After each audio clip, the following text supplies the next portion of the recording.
কাঠামো এখনো বাংলাদেশের সর্বত্র সমানভাবে বিরাজমান আছে এবং আমরা দেখতে পাচ্ছি নতুন বাংলাদেশের অগ্রযাত্রার ক্ষেত্রে তারা নানাভাবে নানা জায়গায় প্রতিবন্ধকতা সৃষ্টি করছে। এমনকি বিভিন্ন রাজনৈতিক দলের কর্মসূচিতে তারা সরাসরি সন্ত্রাস হামলার মতো ভয়ঙ্কর রূপ ধারণ করছে ধীরে ধীরে। সেখানে অন্তর্বর্তীকালীন সরকার কি ধরনের ভূমিকা গ্রহণ করছে আমরা দেখতে পাচ্ছি না।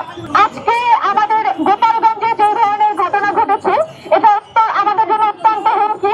২৪ পরবর্তী বাংলাদেশে জুলাই গণঅভ্যুত্থানের সম্মুখসারীর নেতৃত্বের উপরে যে ধরনের মাইকে ঘোষণা দিয়ে তাদের উপরে হামলার ঘোষণা দেওয়া হয়েছে, সরাসরি গুলি বর্ষণ করে তাদের গাড়িতে গুলি করে তাদেরকে আহত করা হয়েছে। তাদেরকে যেভাবে অবরুদ্ধ করে রাখা হয়েছে এটা ২৪ পরবর্তী বাংলাদেশে কোনোভাবেই কাম্য নয়। আমরা শাস্তির দাবি জানাচ্ছি।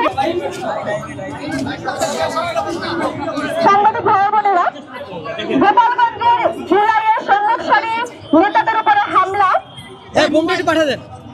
এবং গোপালগঞ্জ সহ সারা বাংলাদেশে আওয়ামী সন্ত্রাসীদের দ্রুত গ্রেফতার ও বিচার এবং অবিলম্বে